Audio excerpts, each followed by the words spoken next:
Football বিশ্বকাপকে সামনে রেখে নতুন করে শিরোপার স্বপ্ন দেখছে ইংল্যান্ড। প্রতিটি পজিশনে মানসম্মত বিকল্প খেলোয়াড়, তারুণ্য আর অভিজ্ঞতার মিশেলে গড়া এই স্কোয়াডকে অনেক বিশ্লেষকই ফেভারিটদের কাতারে রাখছেন। প্রতি বিশ্বকাপে হট ফেভারিট থাকলেও দলীয় বোঝাপড়ার অভাবে ইংল্যান্ড মুখ থুবড়ে পড়ে বিশ্বকাপে। তবে এবার হতে যাচ্ছে ভিন্ন কিছু। আক্রমণ ভাগের নেতৃত্বে আছেন অধিনায়ক হ্যারি কেইন। বায়ার্ন মিউনিখে কেইন যেন নতুন করে ফুটবল শেখাচ্ছেন। শুধু গোল করা নয়, অ্যাসিস্ট, প্লেমেকিং থেকে শুরু করে ডিফেন্স করতেও দেখা যাচ্ছে তাকে। তার চারপাশে গড়ে উঠেছে দ্রুতগতির উইং আক্রমণ। বাকো সাকা ডান প্রান্তের নিয়মিত ম্যাচ উইনার, আর মার্কাস রাশফোর্ড ও এজে বাম দিক থেকে কাউন্টার অ্যাটাকে ভয়ঙ্কর। সাম্প্রতিক সময়ে কোল পালমারের পারফরমেন্সও নজর কাটছে। বড় ম্যাচে গোল ও অ্যাসিস্টে অবদান রেখে নিজেকে গুরুত্বপূর্ণ বিকল্প হিসেবে প্রতিষ্ঠিত করছেন। পাশাপাশি ওলিয়ে ওয়াটকিন্স ও আইভরি টনি স্ট্রাইকার পজিশনে বাড়তি শক্তি যোগ করেন। মিডফিল্ডে ইংল্যান্ডের সবচেয়ে বড় ভরসা জুড বেলিংহাম। আক্রমণ ও রক্ষণ দুই দিকে তার প্রভাব অসাধারণ এবং ক্লাব ফুটবলেও তিনি ধারাবাহিকভাবে ম্যাচ জেতাচ্ছেন।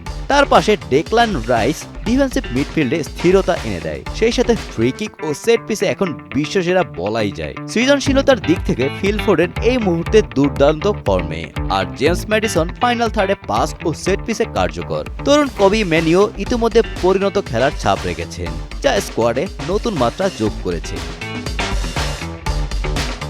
রক্ষণভাগে জন স্টোনস নেতৃত্ব দিচ্ছে। তার সঙ্গে মার্ক গুই ও লেভি কোলওয়েলের মতো তরুণ ডিফেন্ডাররা ভালো ফর্মে আছেন। রাইট ব্যাকে কাইলওয়ারের গতি এখনও ইংল্যান্ডের সম্পদ, আর জেমস রিস ফিট থাকলে আক্রমণ ও রক্ষণ দুই দিকেই প্রভাব ফেলতে পারেন। লেফট ব্যাকে লুক শ ও বেন চিলওয়েল বিকল্প হিসেবে শক্তিশালী। গোলবারের নিচে জর্ডান পিকফোর্ড বড় টুর্নামেন্টে নিজের নির্ভরযোগ্যতা প্রমাণ করেছেন। তার সঙ্গে অ্যারন র্যামসডেল ও ডিন হেন্ডারসন ডেপথ বাড়িয়েছে। তবে ইংল্যান্ডের সবচেয়ে বড় সুবিধা তাদের কোচ টমাস টুকেল। ট্যাকটিক্যালি বর্তমানে সেরা কোচের একজন তিনি। ডর্টমুন্ড, বায়ার্ন মিউনিখ, চেলসি, পিএসজিতে থাকাকালীন ভিন্ন ভিন্ন ফরমেশন ব্যবহার করেছেন তিনি।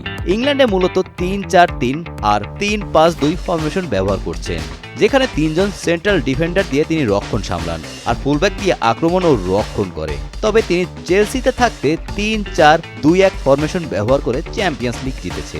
মূলত তিনি ডাবল পিভটে খেলাতে স্বাচ্ছন্দ্য বোধ করেন। দুইজন ডিফেন্সিভ মিড বাড়তি রক্ষণ দেয়, সেই সাথে তিনজন সেন্ট্রাল ডিফেন্ডার শেষ মুহূর্তে ক্লিয়ারেন্স করতে পারে।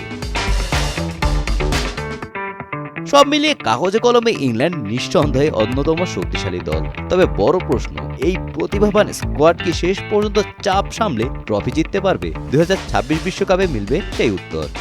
Golam Rabbani, Times today.